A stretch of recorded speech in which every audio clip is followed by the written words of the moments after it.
So this is called What Have I Learned About Love? What have I learned about love? Well, for starters, it's a messy drug, and there's all kinds of forms of it. Friends, family, pets. But the one we most commonly find ourselves addicted to is romance. And why is that? Could it simply be our nature or perhaps nurture or both? Does our unconditional connection to other human beings wish that we simultaneously share this experience of life together? Or are we just doing what mommy and daddy did? What our uncles and aunts taught us? Are we replicating what they had or chasing a dream that we lack? Were they the perfect example of an idea or just the blueprint on heartache? Are we fantasizing about fulfilling a fairy tale or merely trying to fill a void that was never quite occupied by an absent mother or neglectful father? Or maybe it has nothing to do with them at all. Maybe it's the thrill of it, the ups and downs of emotions, the opening of hearts and slamming of doors, the melding of minds, the roller coaster of adventure. And don't even get me started on, well, you know, that spot behind his ear, that tickle on her neck, the taste of his lips, the warmth of her breath, skin to skin, soul to soul, passionate, naked, completely whole. Oh, how electrifying to see such sparks flying, to feel two worlds colliding as the universe makes space. For a moment so timeless, a life so vibrant, a love so pure, it's almost impossible to distinguish reality. To realize it's the source of reality. Our existence, the reason you and I are here, why we pick up a glass and cheer, why we clap and dance and forget our fears and just be. But hey, who am I to tell you what it is? Nothing more than a single perspective. So, I dare you, go out and try it for yourself. Find as much of it as you can and soak it up however you need to, with a partner, a companion, or on your own. But please, most of all, go out and embrace it, fight with it, lose it, then find it again. Because through all that joy, abundance, and turmoil, I'm still asking myself, what have I learned about love? Welcome back to another episode of the Brown Sugar Cafe podcast, the place where poetry meets conversation. I'm your host, Terrence P. Elmore, and before we get into today's topic, make sure you hit that plus sign so you don't miss an episode. Also, please subscribe to my blog, thebrownsugarcafe.blog, and if you find any value in this episode or any other episodes, make sure you leave a heartfelt review. So with that being said, let's get to it.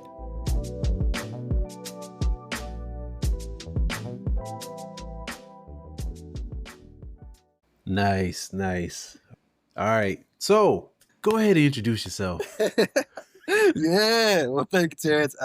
My name is Christian Morant. That was a piece called What Have I Learned About Love from my book Growth. And yeah, I'm a poet, musician, sometimes actor and director, just an artist kind of all around. So that's me in a nutshell.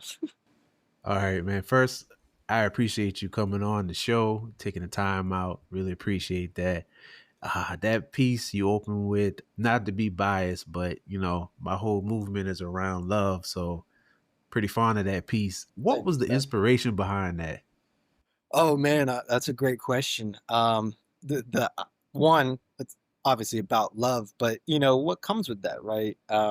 And frankly, I actually wrote that at one of my darkest times, at a time that I always like to remind people I thought I wasn't going to get out of. And fortunately, I still had this piece of light inside me that was searching for love and light, and that manifested itself. So I always want to remind people, whatever you're going through, however dark a time or happy a time, you have that light in you and you can grasp onto it. And ever since then, it helped me come out of that darkness. Wow, I would have never guessed that was the inspiration behind that. Yeah, me neither, actually. It worked out because most times when people are going through things that aren't necessarily happy or joyful, they turn into writing some dark poetry, and there's a lot of anger. And I Oh, don't get me believe wrong. that, Don't yeah. get me wrong. There's a lot of anger. There is a lot of anger midway through the book too. Well, hey, growth. Yep, amen. Well, a lot of times, it's I find it refreshing to, even though this was something I practiced a while ago, was like, even though I may not feel like I'm in the mood, so to speak, to write a certain type of poem that Mhm. should be happy or joyous, I write it anyway. And I find through Mm. writing that it pulls me out. Amen. Amen. And I agree with you. I actually encourage anyone, especially non-writers, the first thing you should ask them is, do they write? Do they therapy? Because whatever it is, you're just gonna let it release. You don't have to do it for yourself. You don't have to do it publicly, but do it for yourself. And exactly as you said, it helps you release it. Yeah. So how did you get started with poetry and spoken word? Yeah, great, another great question. How I got started.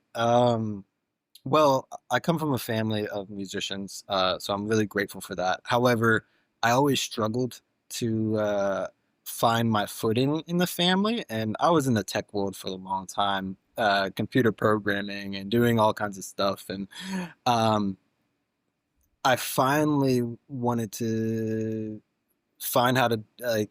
I finally wanted to do gear myself more towards the arts after I was kind of done with that. And I started in a rock band.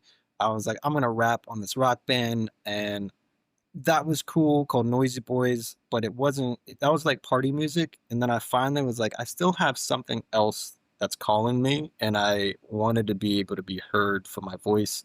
And then I found poetry and really started crafting into that, and that is where I feel most aligned. I still do music, but spoken word, I feel most aligned doing it that way.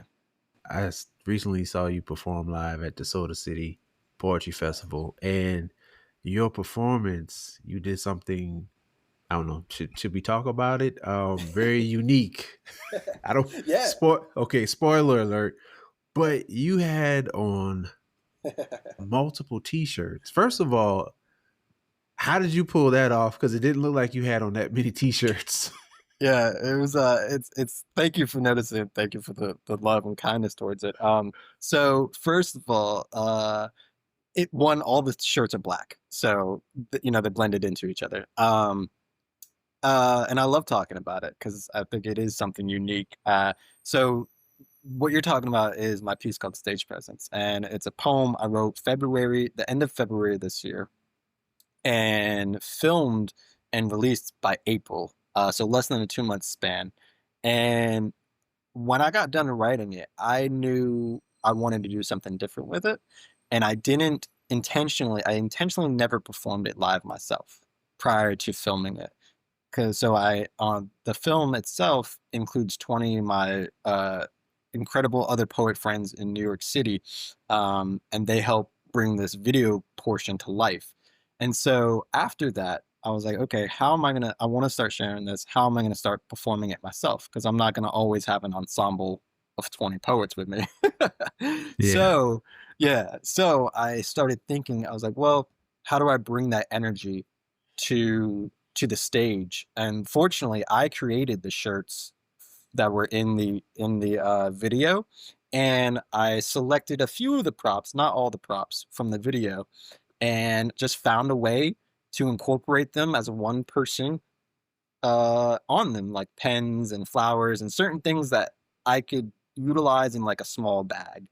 And then the shirts, yeah, the shirts, I just that adds an extra layer of theatrical Yeah. effect. Yeah.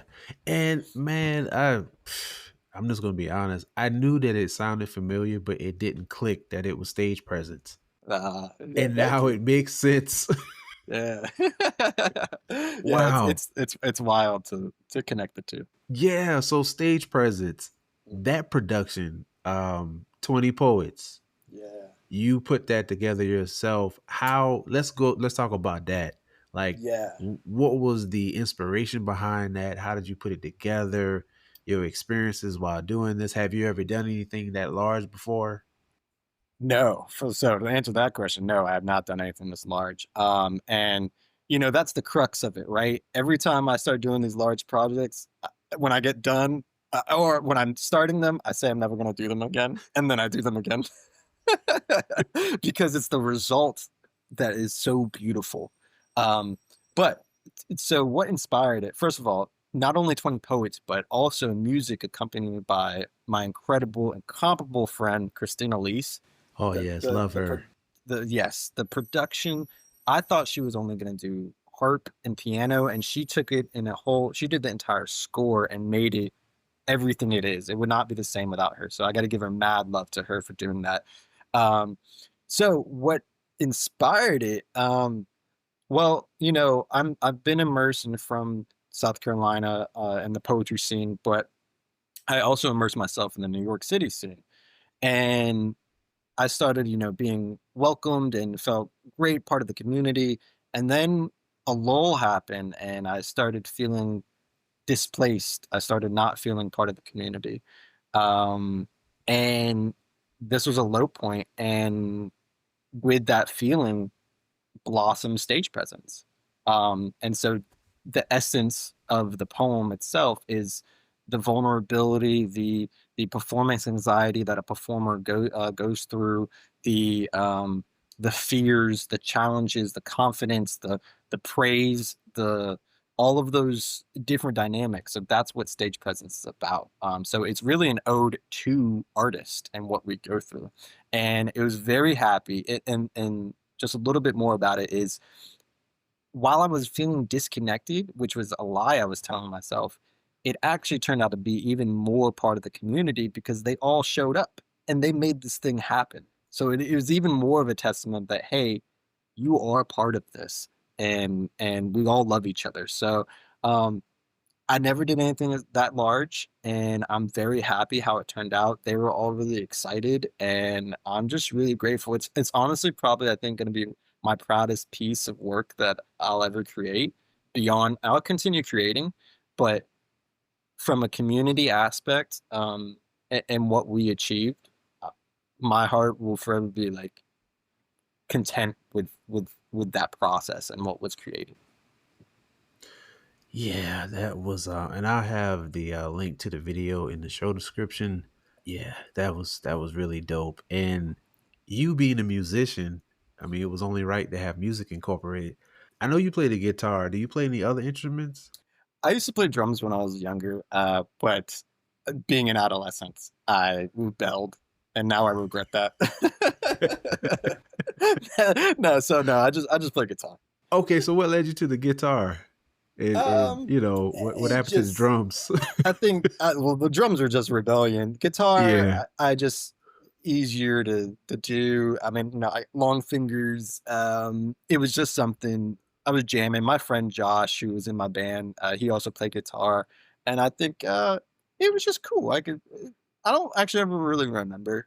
I could just create little melodies, and I like doing rhythm stuff.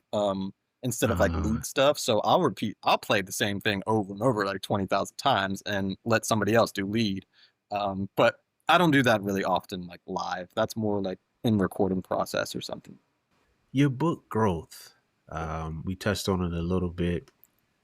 Could you walk us through that book, the inspiration behind it, and what led you to say, I want to publish this collection of poetry?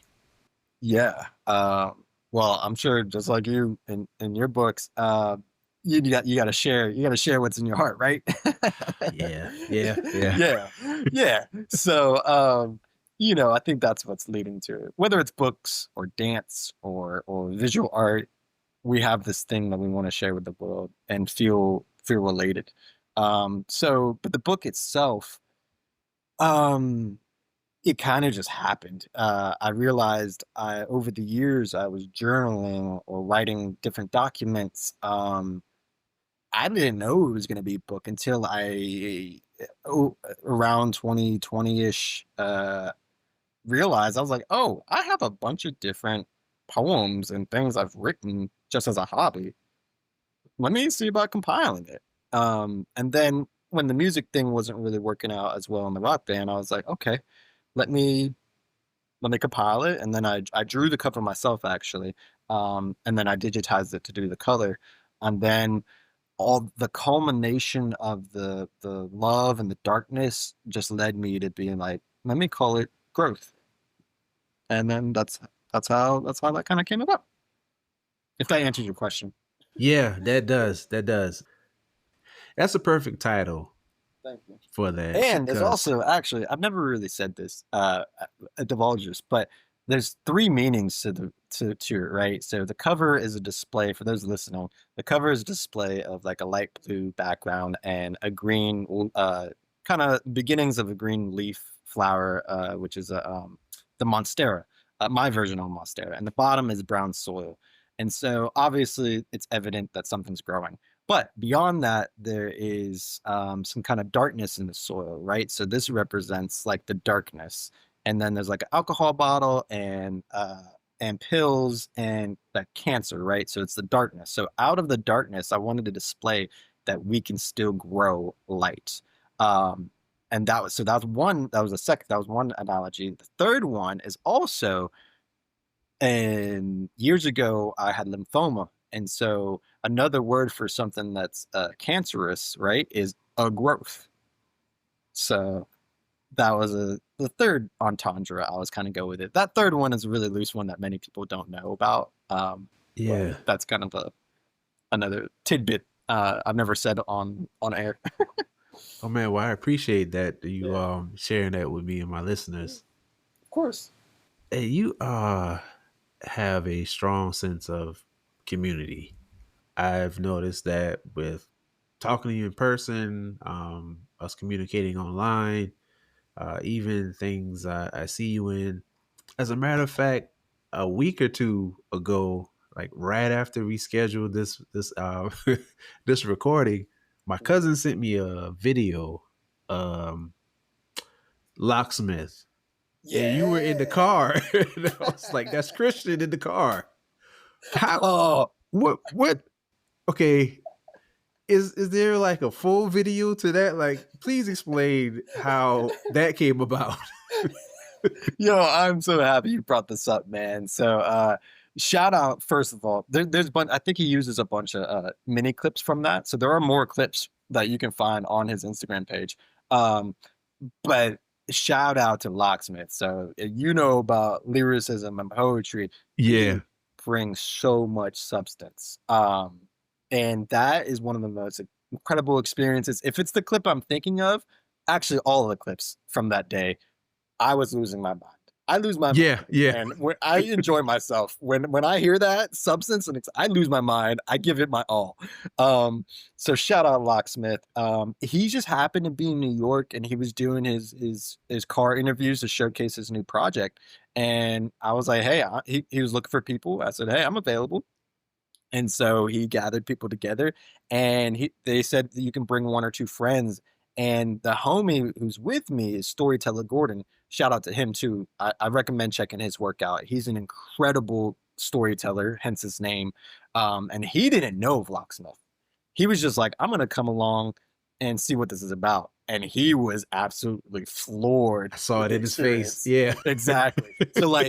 So somebody that doesn't know an artist like Locksmith you're just gonna go bananas when you first sit. And so that's just kind of how that came about. So shout out to your cousin for sharing that. That was such an insane time.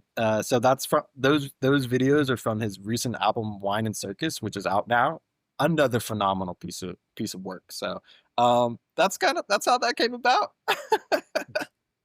Man, I'm just like, wow, what are the chances of you sending me this? Yeah, And for real. Okay. yeah, so you have an album. Tell us about the title and what made you choose that title. Um, Actually, you know what? I've never got a chance to flip this. What do you think? Oh, okay. So for my listeners, is I'm not a rapper. Mhm. And my interpretation is it's kind of a play on words because you are rapping, but it's to say that maybe, I'm more than a rapper Yeah. or, Yep. that was my take on it. Yep. Yeah. That's spot on. That's why I went with it. And it goes a little deeper with like the former rock band I was Noisy Boys again. I was the front man, the rapper, the MC.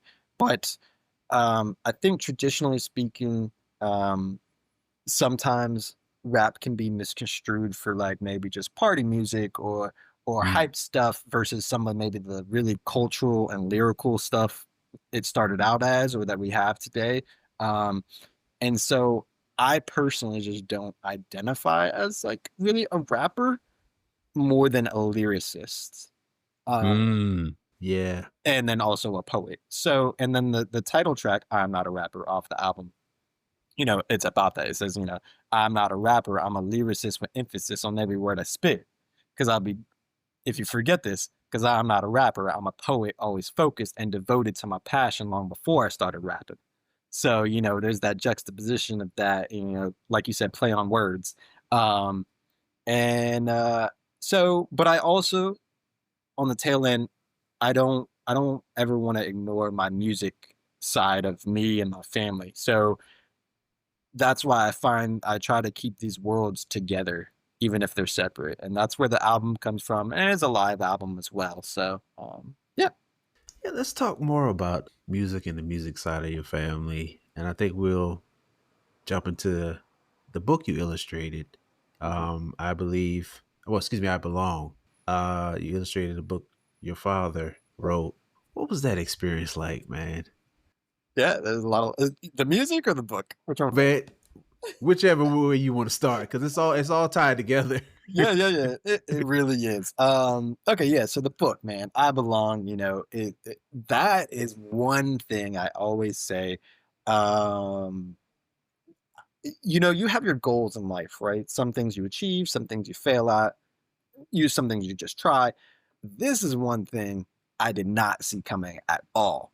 And my dad approached me last year and was like, "Hey, wrote this thing. I know you've been drawing your whole life. Would you be interested in illustrating it?" I said, "Sure, why not?" And I'm so grateful I have because it's a what it means is beyond uh, what the contents actually say. For me personally, like it's called I Belong, and it touches on anti-bullying, discrimination, uh, gender, all kinds of other assets too, diversity, and really what the name lives up to, belonging, right? And the bullying aspect, me personally, touches me because that's how I felt when I was growing up, and why I connected with music, and why you connect with art and drawing, and that was my outlet. And so to do this, to come full circle later in life, to do this with my dad is unbelievable. Right next to, like I said, stage presence is a pinnacle of my creation. This is right next to that. To be able to also do this with my family, is remarkable. And it's also dedicated to my little brother Roman, who has autism. So it starts to delve a little bit into that on this. There'll be more in the series, to touch more on some other aspects of life as well. But really, it was a cool, really thing to do with my family. I'm grateful. I've also been reading it to schools and libraries. And what's cool is the different demographics. So like high school, even to elementary, and especially some fourth graders, I read it to. And while I have it displayed on the screen, I'm reading, and they're yelling out different things, right? They're like, "Oh my God, that's really nice of the boy to do that for the girl," or, "Oh, that's racism," or like they identified the different elements. So to see that in the young people is remarkable. I really appreciate you doing that because I think that a lot of times people try to correct issues when we become adults. Mhm, But as you know, if we address these issues while people are young, mhm, they won't have to address it later on because when it mhm, comes to like discrimination and hate and things like that, those things are taught. Because mhm, you think about, you see two little kids when they see each other, no mhm. matter what race they are, they're just excited to see another person their size. Exactly. I mean, that's Exactly. it. Exactly. Exactly. So I'm grateful I get the opportunity to share, hopefully some positivity, um, from youngsters to adults, because this book, you read it, it resonates more than beyond a kid's book. I recommend any adult read it too. So, but to segue a little bit, one of your first questions also, the family and the music, right? Um, so again, to be able to do this with my dad, I don't know how many people, get to do stuff with their family creatively or collaboration. So there's just that element in itself. And then the music side of things, so there's my dad, Jonathan Leaky Morant. Shout out him. Awesome drummer. He was a producer as well. Some Yes. big some names you can name them. I mean I might not. I can't name drop, but there were some names. There were some names that I used to flaunt when I was younger. I don't. You can flaunt them now if you want. Go ahead. So okay. So there was some. So some people might know the Backstreet Boys or Will Smith or Genuine, some cool peeps. So I had the crazy childhood of being around a lot of that, and uh, I didn't know what it was. I just thought, oh, that's my dad doing his thing, and man, to reflect on that nowadays is unbelievable. It's still something that I can't grasp sometimes, but very grateful. And so there's that, and then my granddad, trumpet player Jerry Morant, and just a lot of my uncles as well doing musician. They're musicians as well. So it really set a path for us, for the younger generations, me and my siblings, what on what we can do. And never discouraging either. Like I said, my dad never discouraged me from when I was doing tech stuff either. Um, they kind of had the grunt of it when they were younger to like do music as kids. But the cool thing I love about my dad, he encourages us all. Um, he encourages whatever we want to do. So yeah. Man, that's pretty cool, man. Nice. What I've noticed, like whatever you do, there's always a music element in there, and I could be biased because I love music, so but I really appreciate that, and it's so intentional, and it works. Like some people try to intertwine certain worlds, and it doesn't necessarily fit, and it feels forced, but not with anything that you're doing. Thank you, man. That really means a lot. That means even more because of that footing I was trying to find within the family, right? No matter what you do, if you have people you look up to, you might struggle on how you belong, right? Yeah. And so I really didn't know how to do that until I was able to find a way to craft my words. I was like, okay, well, I don't really keep rhythm that well, or I don't really do this that well. What else is left? And then when I found the power of words and how I can utilize them and bring emotion, um, that really unlocked a new level for me. And it also allowed me to stop harboring the resentment that I created towards maybe family or friends because I wasn't happy with myself. Hmm. Like, like, what am I not doing? Like, they didn't do anything wrong. They gave me the tools and everything. How do I do it now? Right? Does that make sense? You get what I'm saying? Total sense. Total Yeah. sense, man. Yeah. Yeah. So, that's part of the journey. That was some of those darker times I had to go through to like really, and I've done the shame of how I've treated, some of my family members at some points, or friends, while people are just sitting there trying to help you. And, but, I've written about it and we're here now. So, Yeah, yeah. yeah. Thankfully, yeah. Yeah. It's a lot of times we have to go through certain things to bring us where we are. And it's like, if we didn't go through those things, would we be at this point? And would Yeah. we be able, because I'm a firm believer that the things we go through are not just for us, it's so that we can help somebody else Mhm. and we can pay it forward. And that's what you're doing. You're helping other people. You have a focus on young people, which is great. Sometimes people make it to a certain level and they just forget about everybody else, but you're intentional about community. You're intentional about young people. You're intentional about spreading joy. And I really appreciate that. Thank you, man. I appreciate that. Yeah, community, and that brings it full circle to what you were saying at the beginning. I do really try my best about community. One, I never felt like it. I had it for the longest time. And I think as you grow, especially artists, we all end up searching that. So then once we find that, like we find where we feel like we belong or where we're welcomed and be ourselves, we want to create more of that.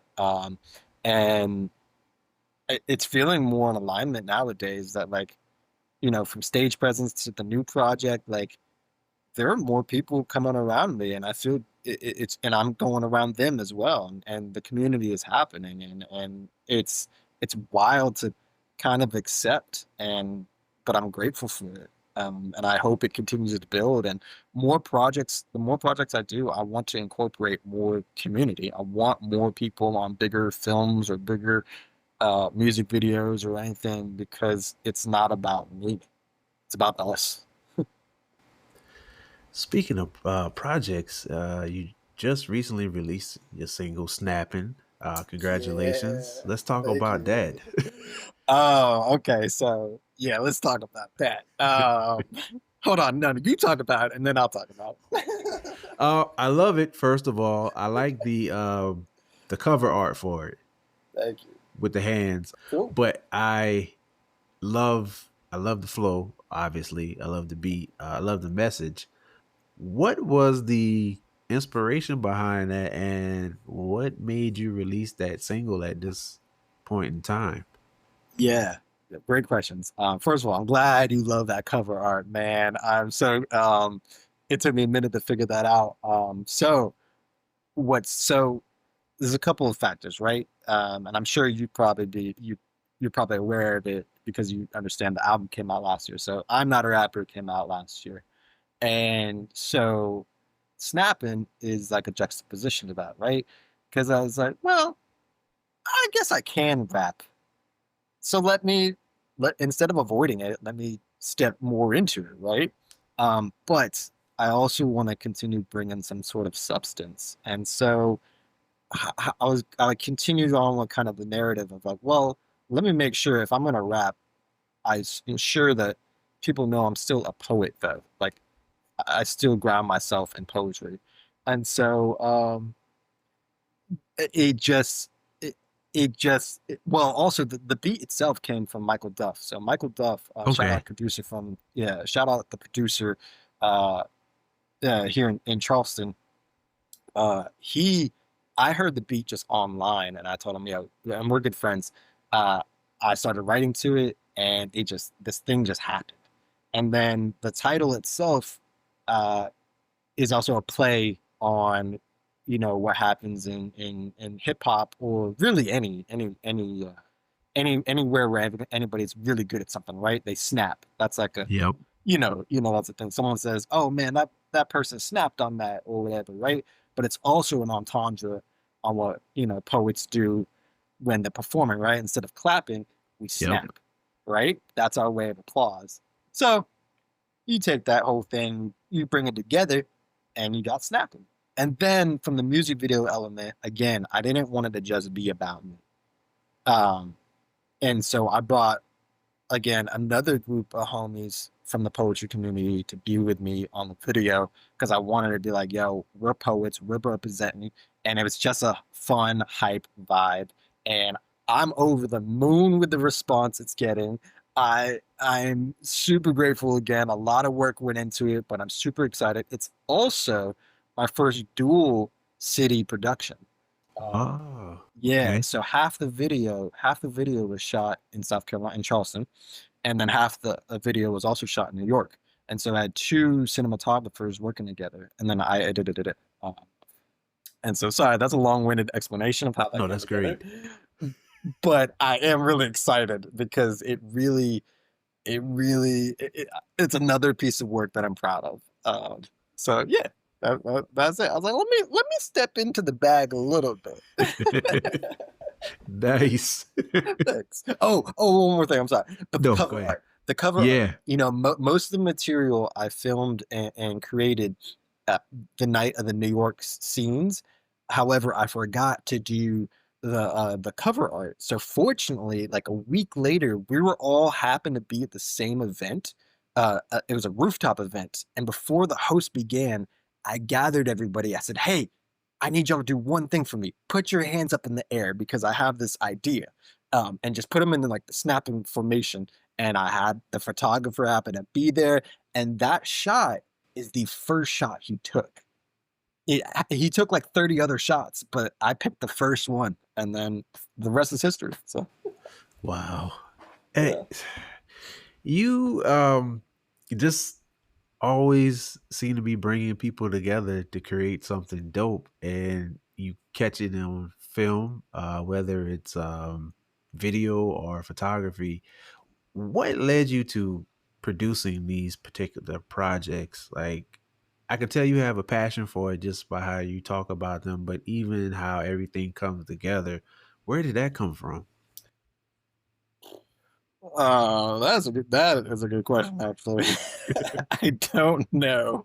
I think that part of me is one of those aspects of a human that just that's who they are. That's who I am. Um, I I don't know. I just enjoy like my shirt, create, right? I just enjoy creating for the sake of art. But then the other layers, right? The community aspect, the film aspect. Like I love the bringing the people involving them together, what it really means. And like I showcased Snap into the crew a week before, just as a private like shindig at my place. And they lit up. They lit up because they were like, "Oh my God, this thing's going!" And I lit up because I got to share it with them. And it's the fact that we created this thing together. Um, and then the film aspect, I just love movies. Like Yeah, I me just have too. yeah, exactly. Yeah. I just have a mad respect to movies, right? So my brain when I watch a movie is kind of split, right? There's the entertainment side that I love, and then there's the visual side. There's the oh, I like that frame. I like that dialogue. I like the way they panned out. Oh, I like the color. So there's just something different that happens. And so I just love that. It that adds a whole nother complexity when it comes to music, like not just creating music, but when you want to add it to a music video and do all this stuff, there's a whole nother layer. So it can be frustrating, but again, the result is tenfold. And shout out Jackson Bales, who actually he filmed 11 of the 12 tracks from I Am Not a Rapper. And we mesh. Like I can talk to him and we can see the vision without writing it down. And so when you have these elements, we all get like you're aware, we get passionate about it because you're in synchronicity, right? You understand what that person's feeling and saying and trying to accomplish. Um, and yeah, so yeah, that's kind of it, I guess. Yeah, yeah. I find myself watching. Matter of fact, of all the things, Better Call Saul. Like Oh I wow. found myself drawn to the cinematography, like the Yeah, shots yeah, and the intentionality when they were standing in certain places. I'm like, and then after yeah, watching it, I read some stuff where all of that was intentional, which you could tell it was intentional, but just the fact that they had these certain shots and the people were standing in certain places, yeah. it brings a quality to stuff, and I nerd out with stuff like that. So Well, I think I have an appreciation because I, lack of a better word, average viewer, you don't think about these things, right? You just kind of, some people just watch it and they enjoy it. And same thing for anything else, right? yeah, Like I can't talk about the medical field and be like, oh, I know the thing that the tools they used or whatever when somebody in the medical field could nerd out, yeah, right? yeah. So like it's interesting because it's I love it because it reminds us like all the work that really goes into something that people appreciate that can be overlooked, right? How many takes did Better Call Saul do that, right? How many people were really involved to make this 2 second thing happen or hour long thing happen? So it really is what humans can do to come together, whether it's movies or baking or swimming, whatever it is, base, whatever. Just the human element of it. And I also wanted to ask, what are some other like films or series you like? So Chief of War just wrapped up, and that's on Apple TV Plus. Jason Momoa, that was really good. They had some Okay. very Hawaii, so they had some very beautiful visual elements. Sinners was done very Oh, well. I Sinners is saw wild. a I saw a whole thing where Ryan Coogler was talking about how he shot it. Yeah, It's on YouTube, and the different like the camera he used and how yeah. certain IMAX you could see like the full scope of things. I totally nerded on out on that before I saw it, and I think I was more into that part of the movie, the scenes and stuff, than the movie itself because I was like, man, this is really cool. How he put all this together. Yeah. Yeah, it takes a lot, man. You ever one of my favorites, Inception. You ever seen that? Dude, Yeah, that's I wild, love man. that. Yeah, yeah, dude. You Inception. I mean, yeah. yeah that. Oh, you take it, man. You make me want to watch it now. An artistic one I really like is The Shape of Water. That Never is seen a that. that's an interesting one. That's a really artsy kind of romanticized movie that's really good. Um, and then what's a series? Oh, I got my dad on the Adolescence. I was wondering about that. Okay, Let me tell you real quick. I didn't. I was. It's. I don't know how much you know about it. It's 4 episodes. That's it.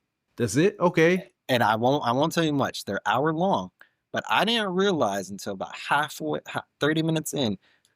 What's the coolest thing is each hour long episode is one shot. It's a one taker for yeah, an hour. So if you want to nerd out, you'll see why you'll appreciate I might that have to put that show. on my list. Yeah. Yeah, like So the war movie. It was 19 something. I can't remember. That had the one camera shot through the whole movie. oh really? Yeah, hey, through the whole Wait, movie what's from the whole movie for real? beginning to end. It was matter of fact, I had What to 1975 or something? something. Let's see. Hold on. Okay.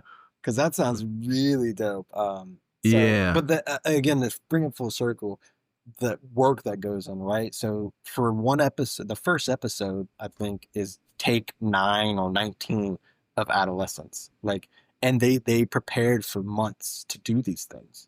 So that's again, and to bring it back to us, like I shot stage presence in 4 hours or 5 hours, but I planned for those 2 months in between, and I yeah, assigned.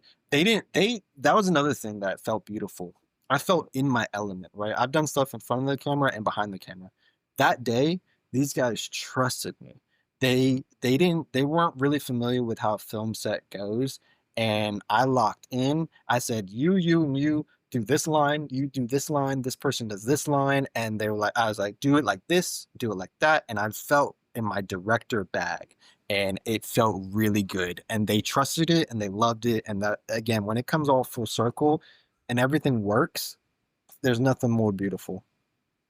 So, yeah, we just kind of went on a movie tangent just yeah. now, but It's all right. Um, the movie is 1917. I thought so. So check that okay, out. okay, Yeah. 1970, cool. Before I let you get out of here, what is one thing about you that maybe not many people know that you wish more Mm. people knew, if Ooh, anything? yeah, good question. Um, I don't know. I wish I had an answer because Eh, I try to put it all as much out there as possible. I mean, I'm a passionate person. I mean, I do want to create a movie. I mean, I don't know. Maybe I haven't put that out there enough in the universe. I do want to create a movie, um, and I wanna bring people together on that to make that happen. That they don't know. I don't know. I don't think I yeah, I have a want to good say answer. we could tell I you're don't know. passionate. Yeah, I don't. Yeah, you're right. Okay, you're right. What's something they don't know about me? Um, I wake up every morning and I stretch like my legs. Hey, I don't have a. I don't have anything. Oh, hey, I'm sober since 2019. that's a good Yeah, thing. That's it. thank you, man. Yeah. Yeah. So I'll. You know what? You're gonna make me have to. one day, if somebody else asks me that question, I need to be prepared because I don't have one for that. I got nothing. I don't have a real good answer for that question. Hey, any answer is a good answer. Even if it's nothing, it's like, hey, I'm an open book. What can you say? Yeah, I wish. Yeah, I gotta think of that. So I wish I knew, but maybe next time. Yeah. Let the people know how they can get in contact with you, how they can support you, purchase your merch, your Yeah. books, anything. Yeah, of course. So my name is Christian Morant. I have a website, christianmorant.com. I do have some of the socials, Instagram primarily, christian.morant. Um, and there's merch online as well. The book Growth, I Belong, that can also be purchased online through Amazon. I think you can get it through my website as well. And I got my shirts. Um, and what was the other thing I was thinking about? I just had a blank. I can't think of. That's pretty much everything. Um, you do single, your Yes, stuff on yes, YouTube. yes, Yeah. yes, yes, yes. I'm so sorry. Yes, Snapping. Please do check that out. Snapping stage presence. Oh, I was gonna say bookings. Please, I need some Yes. bookings. So that's if you want an artist perform, please check me out. You can reach me at info@christianmorant.com. That would be the best. But yeah, definitely check out Snapping, stage presence, all the other stuff. And if you're creative and want to make a movie, let me know. All right, everybody. The information will be in the show description. So make sure you hit Christian up. Make sure you support him, buy his merch, book him, check out his videos. And thank you again, Christian, for taking the time out to share a little bit of your story with us. And to all of my listeners, remember, keep pushing forward.